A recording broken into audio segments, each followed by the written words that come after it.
I just uploaded the wrong video.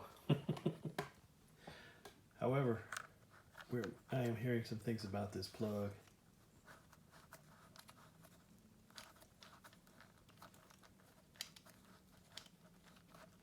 Give it a little jog right there.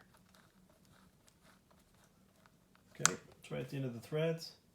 What you want to do, you insert it, you find it right, and you get a couple turns on your locking nut. You push.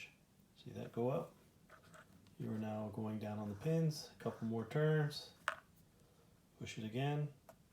See that? And you're going to get to the end. Right before you get to the end, push it up. You'll feel a little bit of a push. You feel it lock down. 1/8 of a turn.